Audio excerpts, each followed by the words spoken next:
Good morning, good afternoon, good evening, and welcome to Gasworld Webinars and the concluding part of our Bandwidth in Your Business series. I'm your host, Rob Cockerell, and I'm delighted to welcome you again today to this thought leadership webinar powered by Gasworld TV and sponsored by Innova.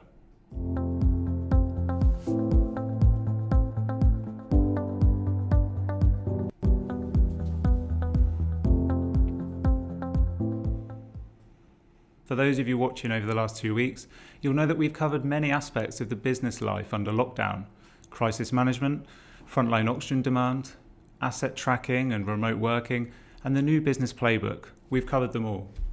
We've taken in perspectives from North America, Europe, Asia, and Southeast Asia. And we've even heard about the growing significance of the clean energies for both our industry and economies worldwide, with hydrogen emerging as a hot topic. Today, we move our focus onto two other perennial hot topics for our industry: helium and CO2. As we look at the markets ready and waiting to be realised beyond this pandemic. We'll also learn what effects the crisis may have had on both of those supply chains. Joining me today are Phil Kornbluth of Kornbluth Helium Consulting, Henrik Lin of Pentair Union Engineering, and Kevin Lynch of Innova. First, let's turn to helium, so often a hot topic for our industry. Phil Kornbluth has worked in the global helium business for 37 years, including stints running the global businesses of both BOC Gases and the Matheson subsidiary of TNSC. Today, you can find him consulting and giving his market insights at Kornbluth Helium Consulting. Phil, we learned at the start of the pandemic that it was likely to have had a major impact on helium markets, and subsequently that it may well have signalled an early end to helium shortage 3.0. Is that the case? And can you tell us a little about the helium markets of today and tomorrow? Sure, Rob. I think I probably want to go back a little bit to what we've experienced in the helium business the last couple of years. But basically, the industry's been in a pretty severe shortage that started in around February of 2018. And, it was a good solid 2-year shortage that ran through February of 2020. And, this was a shortage, it's the third prolonged shortage that we've seen since 2006. And it was a shortage driven primarily by the depletion and decline of existing sources rather than runaway demand. And that's, something that the media hasn't always gotten right. But basically, it was a supply-driven shortage, and over that 2-year period, at least 2 of the 5 helium majors have been allocating continuously, and a lot of the time, 4 of the 5 helium majors have been allocating supply to their customers. And again, throughout that period, the U.S. Bureau of Land Management has also been allocating crude helium feed gas to the 4 helium refiners. The shortage peaked about a year ago when ExxonMobil took a 5-week 100% shutdown of their plant, which is the largest single plant in the world, and we experienced a 40% shortage around this time last year through August. But early this year, the shortage was more or less a 10%-ish type of shortage. Then COVID came along, and it was almost like somebody flipped a light switch. Initially, the problem started with some demand reduction in China and some disruption of logistics, and cargo ships were sailings were being canceled. But very quickly, it became as the virus spread around the world, it took about 20 to 25% of demand away very quickly, and the shortage ended. And really, I would say, it turned from a 10% type shortage to a bit of a surplus in the market right now. So by March, the shortage had come to an end. Demand probably hit its trough in April. So, March and April were probably the worst months. And then what most people think will be a very gradual recovery began in May. So, we are on the upswing now, but it's going to be, by most accounts, it looks like it will be a gradual recovery that might take a year or more. Folks are talking about the Nike whoosh recovery as opposed to a V-shaped recovery.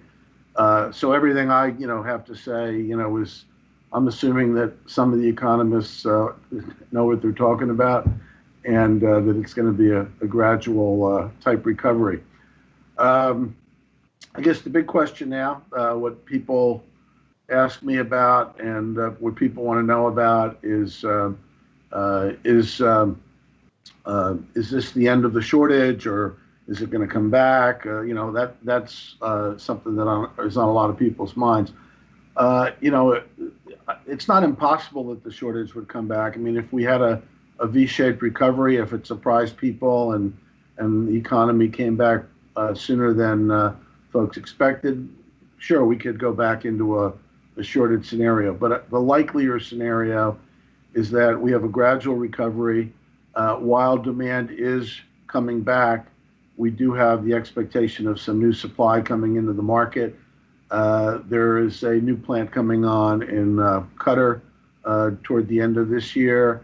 There might be some contribution from an expansion of the Arzu, Algeria plant. We have a very large new source expected to come on in Siberia next year. That's Gazprom's Amur project. And so my expectation is that new supply coming into the market will offset the recovery of demand from COVID.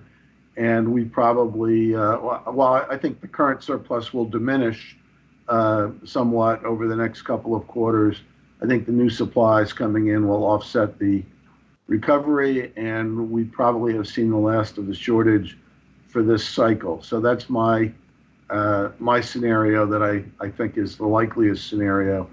The Gazprom source is very big, and once we get to that source, we really should be, shortages should be in the rearview mirror, I would say for an extended period of time. And if anything, the industry might be worrying more about oversupply after the Gazprom source comes into the market. One caveat to all this is that, COVID is also affecting the construction schedules for some of these new sources. So, if you have a bunch of workers who can't go to work, or you have a bunch of workers who are ill, that can delay some of the new supply coming into the market. So, it's a complex. There's a lot of pieces in the puzzle, a lot of moving parts, but I think the likeliest scenario is the shortage is over for now. Thank you, Phil. I mean, one of my questions coming into this was going to be clearly 2021 is going to be a big year for the helium business with a lot of developments around the globe. With some of the global economies already reeling from the pandemic, do you think we can expect to see some demand erosion next year? Well, again, my hope is, and it is hope, but my hope is that demand comes back, and by around this time next year, it's comparable to what it was before COVID. So I don't think COVID itself, industries should come back. I mean, a couple of segments that got hurt badly. Well, let's say the party balloon segment in the U.S. and where in certain parts of the world that's a big segment. Well, social distancing, you would think, shut that off. But what we found pretty quickly is that sector bounced back nicely. And from what I've been told, college, high school graduation season enjoyed pretty robust demand from the balloon sector. So they seem to have come back pretty nicely. And then another sector that's down and will probably be down for a while is the offshore oil, drilling sector, where it's a combination of COVID and low oil prices. I mean, it wasn't just COVID. The Saudi price war with the Russians kind of put oil prices down in the toilet. But yeah, I mean, that's a sector that might take a while to come back, but it's not a huge part of helium demand. Okay, thanks, Phil. That's certainly some things to keep an eye on next year. I'm sure we'll be coming back to you again later with some questions. Now, this seems like a good time to turn to you, Kevin. We understand you and Phil go back a long way in this industry, and you know a lot about helium yourself. Today, you're the Senior Vice President for Industrial Gases at Enova, and we're delighted to have you with us to learn more about remote monitoring and data insight opportunities, both during a pandemic and beyond. So over to you, Kevin. Thanks, Rob. I want to make 5 points or observations, so you'll know when I'm done, because I'll be at the end of number 5. Okay. The first point is that COVID has revealed exceptional unpredictability in the industrial gases industry.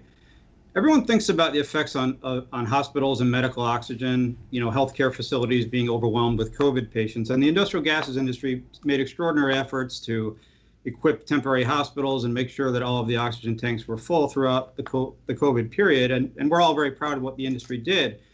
But in fact, on the other hand, that sort of overwhelming of the healthcare facilities was limited to a relatively small number of hotspots, COVID hotspots. And in much of this country and in much of the world, there were hospitals that were practically shut down. People were laid off, non-essential procedures were deferred. So well, on the one hand, hospitals were using 3 or 4 times as much oxygen as normal. In other places, the tanks were barely moving because there was really no activity. So it was an extraordinary disruption in terms of the demand patterns, both up and down in different locations. Something similar has happened in the hospitality area, and I think we'll hear more about that later too, probably. But if we look at beverage carbonation, where traditionally a lot of distributors use a fixed delivery schedule, essentially a milk run, which is easy to manage. You deliver certain tanks certain days. It's easy to manage that sort of a schedule, but it has inherent flaws in terms of its efficiency. Since you don't know how quickly a tank is going to drain, you may end up delivering a lot of products, making a lot of deliveries that are very short fills. Tanks are almost full, and sometimes you're running customers out. In normal times, that's a trade-off that suppliers may have seen as manageable. But when COVID came and the demand patterns really changed dramatically, everything kind of went out the window.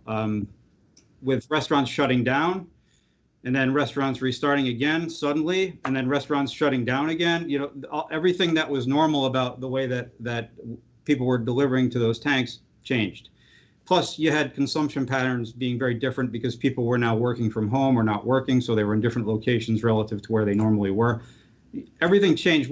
The point here is that the suppliers who have information that provide timely insight into what's happening and what's about to happen at their customers, they weathered the storm much more comfortably than those that do not have that kind of insight. And that's going to be critically important as we navigate through the rest of this COVID era and whatever comes in the future. Okay, point number 2.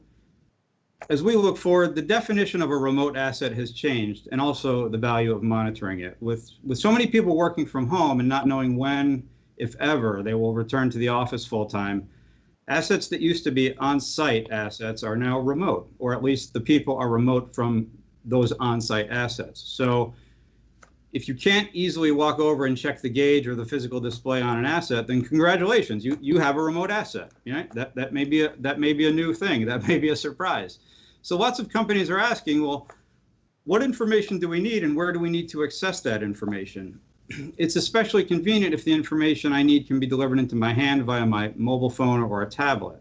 So as I noted above, timely and predictive information is essential both for quick reaction and for effective planning in such a dynamic environment. And the same information about the assets can be made available directly to the customers of the industrial gas suppliers on their phones and their tablets. And that provides them peace of mind, and it really provides a greater connection to the supplier. It creates customer stickiness. The customers of the industrial gas business will know their tanks are full, their assets are running properly, and they don't have to worry about it. And that, as we go forward, I think will be an even more important part of the way the industrial gas industry relates to its customers. Number 3, there's a tier of industrial gas suppliers that's smaller than the global majors. There's always been that tier, and they're out there. They're going to continue to grow. in size and sophistication and independence. We see a number of strong regional gases companies on all continents continuing to develop their engineering and logistics capabilities, and they're offering innovative solutions both within their own operations and to their customers. And they're stepping their way towards the major leagues, and in some cases they're leapfrogging over the majors with some of the things that they're doing and developing. As an example, we're watching with great interest a consortium of distributors in the upper Midwest part of the US who've joined together to build an air separation plant. Surely that will be watched closely by others who may have similar ideas. And with that sort of integration into the production environment will come the need for more advanced operational and logistical skills and tools. And we see an evolution of those companies into something that's a bit different from what they are today. Number 4, the regulatory landscape will shift in response to COVID. That's not a surprise.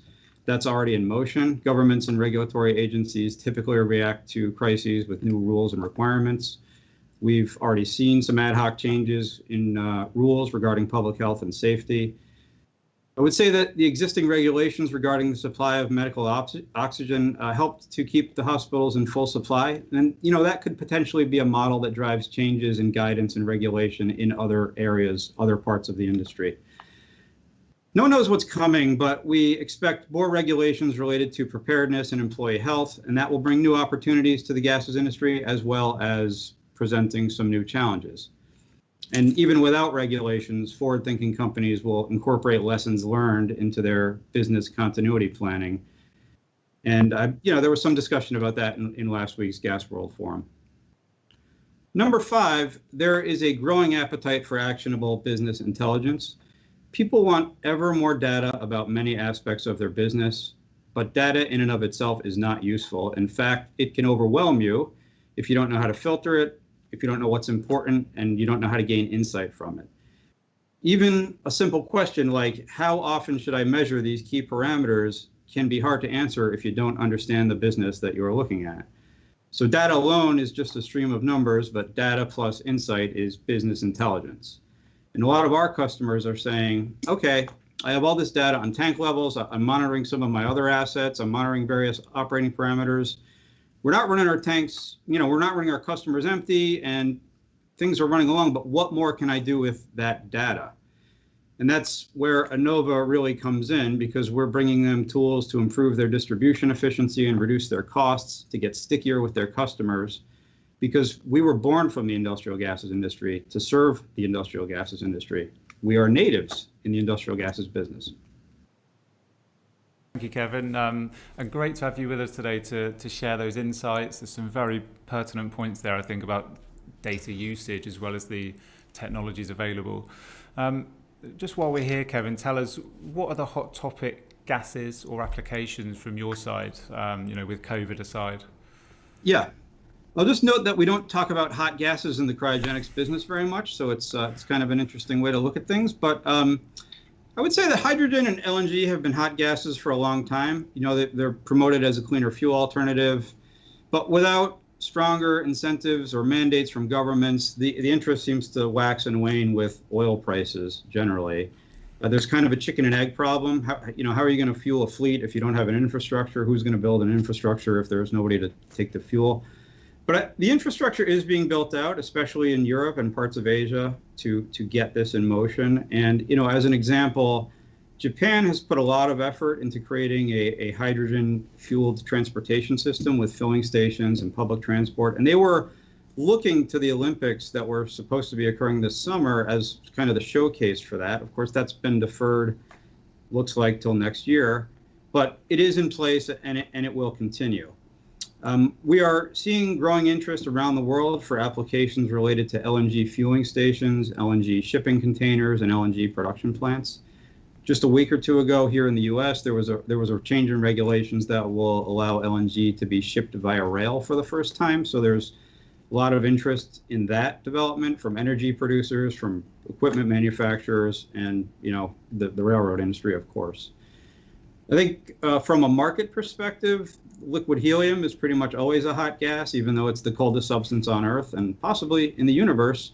We heard a lot from Phil about that. I would say that the shift of the center of the helium world away from the US and over into the Middle East and soon into Siberia makes the dynamics of the helium industry more complex and even more interesting than they have been for the past 15 or 20 years. The supply chains are getting very complicated and geographically distributed.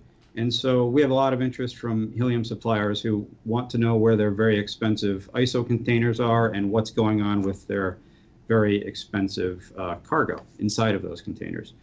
And I would say the third area that we are really hearing a lot about is really what I referred to earlier. It's monitoring smaller bulk liquid applications, especially Bev Carb, for the reasons that I discussed earlier, which is really the unpredictability of what's going on and the difficulty of achieving efficiency in distributing to these small tanks if you don't really know what's going on inside of those tanks. Sure, thank you. And yeah, we can certainly testify that hydrogen and LNG and helium, of course, are huge topics for our industry. Thanks, Kevin. Finally, it's over to Henrik Lind and a focus on the CO2 business. As many of you will know, we have another seamless link here today between our two markets in focus with helium and CO2.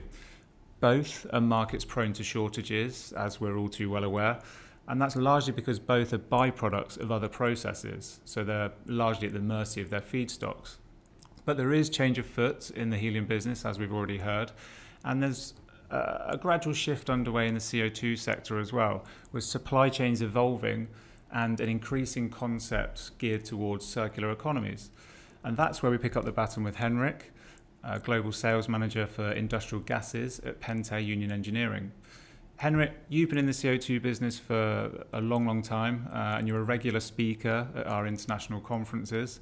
So what can you tell us about the wind of change in CO2 at the moment and this move from linear economy approach to a circular economy approach? Yeah, thank you for inviting me to talk today as well.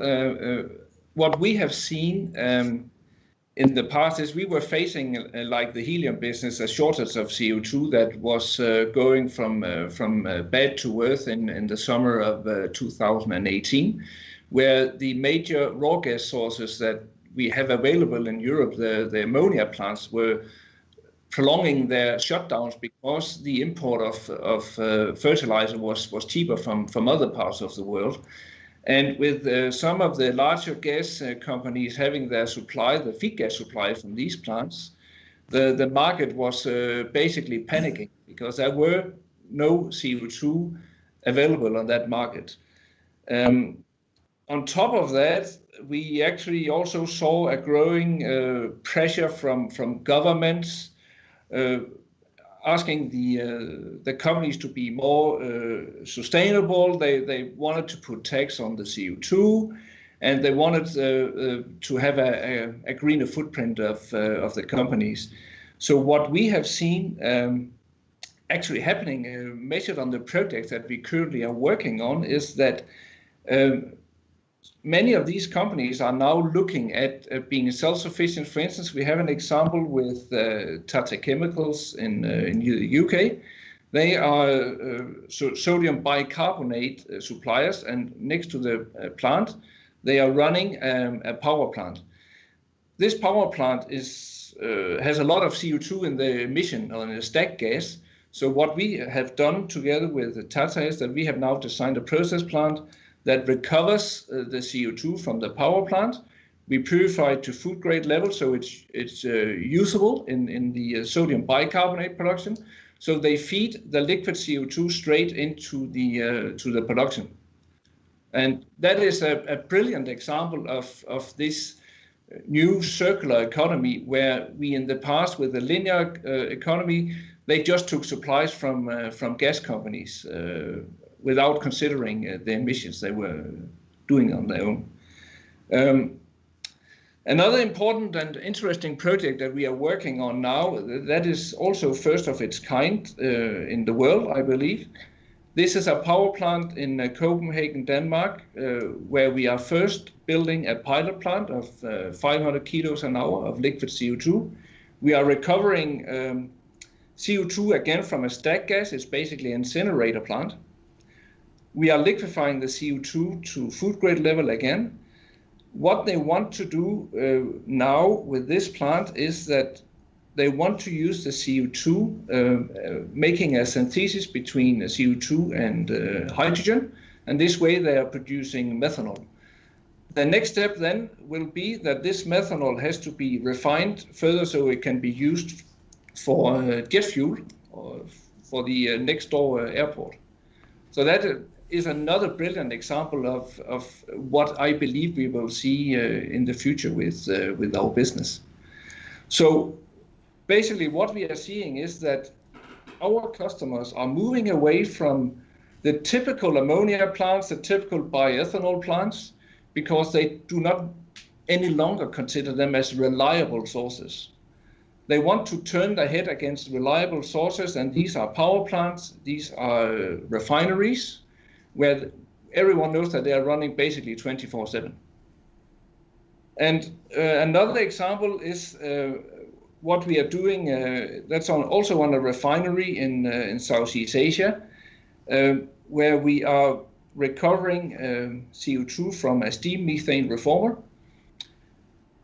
The CO2 is again purified to food grade. What we can do with the technology that we have introduced on this plant is that apart from recovering CO2, the customer is having the option of actually recovering another 8 to 10% of the hydrogen that normally would be wasted due to the inefficiency or efficiency, or how we want to call it in the PSA unit.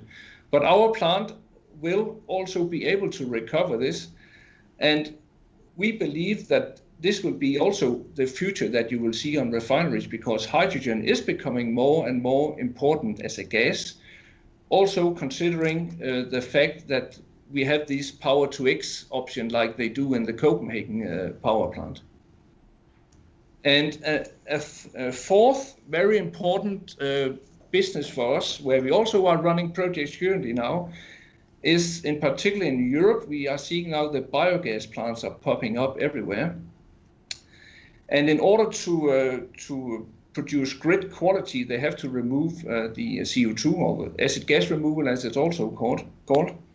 What we are doing now in a couple of projects in Europe, again, is that we are removing the CO2 from the biogas. On one plant, we are now also liquefying the CO2 to food grade level. And it's also important to mention that the feedstock to the biogas plant is actually manure. So out of manure, we are producing food grade CO2 quality. That is again also first of its kind in the world, and we are very excited to see how this will evolve over the next years. So with all these changes in the business, we believe that maybe sometime in near future, maybe in far future, we don't know, but due to the political pressure that you see on power plants, on cement industry, which are the real, they have a lot of emission of CO2 in general. These are real the big ones. Due to the taxation systems that will be introduced, I think starting in Europe, I think also in the US, we will soon see taxation systems kicking in. If we are supposed to recover these huge amounts of CO2 from these plants, the market will basically be flooded with liquid CO2. So what will the future hold? Will it be that we sometime in the future will see a CO2 market where you are trading bulk liquid CO2? Or do we see a market where this power to X will be coming more and more governing on this? So according to an article I read recently from Haldor Topsøe here in Denmark, they are working a lot and investing a lot in this power to X business. And one of the headlines in this article was actually that they believe that the world would be short of CO2 in the future because they wanted to produce power to X as a future fuel for cars, for jets, for everything. So I don't know if we are going in this direction, but this is personally how I see the market can move maybe not in my career, but in my children's career. Thanks, Henrik. Much appreciated as always. And it's interesting to see how all the different strands of our industry are all kind of converging on the same, the same trend lines. We definitely look forward to picking over some more of those details in the CO2 business at our CO2 summit in Austria in March next year. In the meantime, Henrik, let me ask you here, can we pin you down to a timeline for when we might see a step change in the market? Do you think we could see a particular year for that, or is it already happening, as you're saying? Yeah, I think now with the pilot plant we are building in Denmark now for the first one to recover CO2 from power plant, if everything goes as planned, Copenhagen as a city, they have a zero emission policy in 2025, which means that on this power plant there should be a full-scale CO2 recovery plant in operation. If that's going to happen, which I believe it will, then I think you will see the rest of the world will move accordingly, because I think the motivator for this is the taxation system that you will see kick in Europe in very near future. Someone is talking about 100 or even 200 euros per ton of CO2 emissions. So that is a huge burden for a company like a cement industry, for instance. You see the biggest cement industries, they own 50, maybe 100 plants worldwide. So if they should pay that kind of tax for the emission, that would not be possible, I would say. Sure. So something is going to happen. Certainly. Okay. So we could see some change within the next 5 years or important 5 decade. to 10 years. Yes, 5 to 10 years. I think we see a huge change in that business. Yes. Okay, that's great. Thanks, Henrik. And ladies and gentlemen and viewers, the floor is open to Q&A. So let's see if we have any questions for you after this very short message from Anova.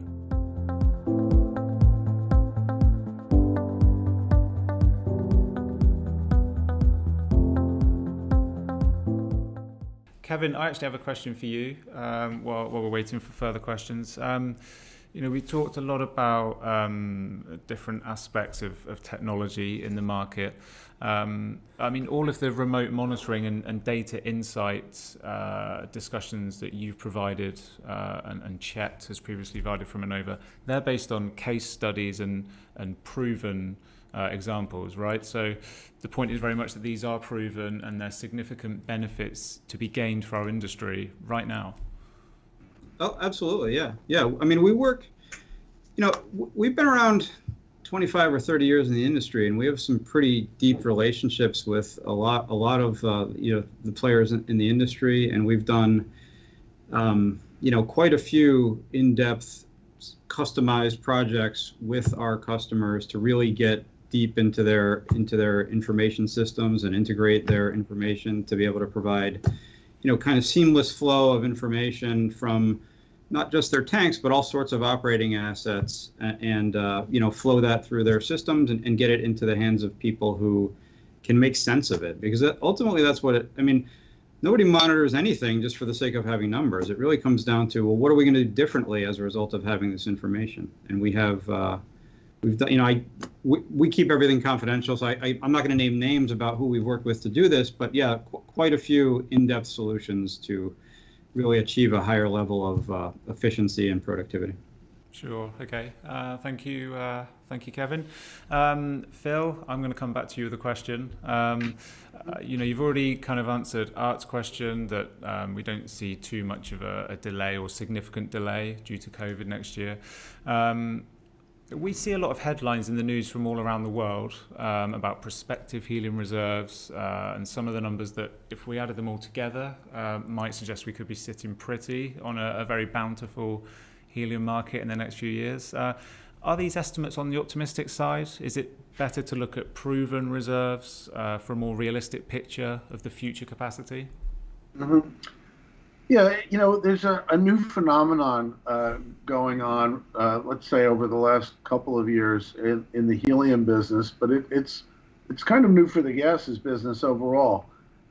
We have a lot of startup activity where you have exploration companies looking for helium in the southwestern United States, in Saskatchewan, in Alberta, Canada, in Tanzania, and in South Africa. So, quite a bit of activity. There's probably 20 to 30 companies that are looking for helium. And the really new phenomenon is that we now have at least a handful of companies who have publicly traded securities.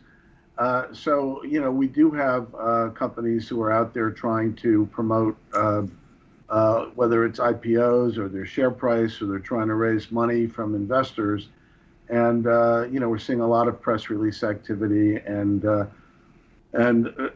don't want to, not everyone is doing this, but there is certainly a tendency by some companies to put information into the public domain that would be viewed as quite optimistic. Now, one of the things that you see in some of these press releases is companies touting prospective resources. Well, prospective resources are not the same as proved reserves. I mean, proved reserves, have gone through a lot of, the wells have been drilled, and drilling results have been analyzed, and geological consultants have done calculations to determine that, this gas or this helium is really in the ground. Prospective resources are much more speculative, and frankly, may or may not be there. I think folks who are, let's say, more knowledgeable about the oil and gas business or geology in general would tell you that that there's a lot of guesswork involved when you're talking about prospective resources. And if you're going to be making investment decisions, you're really looking for more for proved reserves. So there's I see a lot of misinformation on websites, press releases, and sometimes I just say let the buyer beware, let the investor beware, do your homework, and make sure you're making decisions based on good information. Sure. And we're going to stick with you again, Phil. We've got a question coming from Bruno. Again, this is related to pricing, so let's see what we can discuss here. Bruno asks, are there any indices being developed to provide helium pricing information as we see available for most other energy commodities? Is there anything we can talk about here, Phil? Yeah, I mean, it's historically an issue in the helium business. It's a very opaque business. I think, the helium majors generally resist efforts to create industry-wide indices that could be used for things like price adjustment.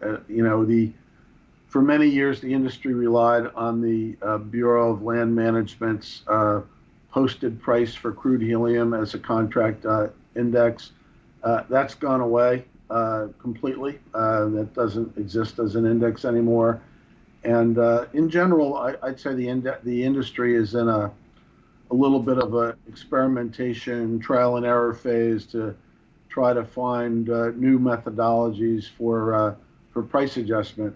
And it ranges anywhere from very simple things like inflation indices like the CPI or things like that, combined with periodic price reopeners, to things that are more likely to, let's say, follow the market, like suppliers' cost of supply or suppliers' selling prices, things like that. But there really is not a great index that that Bruno is looking for. There's no simple solution right now to, let's say, replace the Bureau of Land Management's posted price. Okay, great. Thanks, Phil. And we'll take a break from Phil for a moment. Henrik, I've got a question for you. You mentioned an interesting tangent in the making earlier with hydrogen and CO2. Is it feasible we could see a synergy building with so-called blue hydrogen, where we're taking the CO2 from that hydrogen production and putting it to good use in the CO2 supply chain, particularly as we see blue hydrogen used more in the bridge to a green hydrogen future? Well, it's hard to tell. The issue with the Power-to-X technology as it is today is that if we look at the economics, it's basically not really feasible, because the hydrogen need to be produced by electrolyzers, and that is very, very costly to do that with the known technology as of today. In Denmark, we, for instance, are saying that we are aware the power consumption is huge, but we will just put up a number of windmills, and then we are producing green energy into to the process. So you can say the hydrogen is for free, or it's green, but I think it is a sustainable technology that you will see coming up in the future. So yes, but when will it be feasible? Really, it's hard to tell. Sure, absolutely. And I'll just stay on that note with you, Kevin. You discussed hydrogen a little bit earlier and the opportunity there. Do you see this as a big market for companies like Annova and implementing technologies there? Oh, absolutely, yeah. Because there's a whole new infrastructure being put in place, and so there are assets that will be amenable to being monitored from. The same drivers exist for all the production plants. It's people don't want to staff plants if they don't have to. People like to have remote operations anyway, and there's always the possibility that even if I think my plant is staffed, there comes a day when people can't get there, they can't get to these assets. So we're already getting inquiries from hydrogen and from LNG. It looks very similar from where we sit right now in terms of new plants going in, new filling stations going in. A lot of interest in containers to move the product over the ocean, or at least over local waterways. So those are areas that we have been involved in, and I see it continuing to grow. Sure. Okay. Well, thanks, gentlemen. I think we've had a good Q&A session there. I'm sure all of our viewers will appreciate those responses just as much as we do at GasWorld.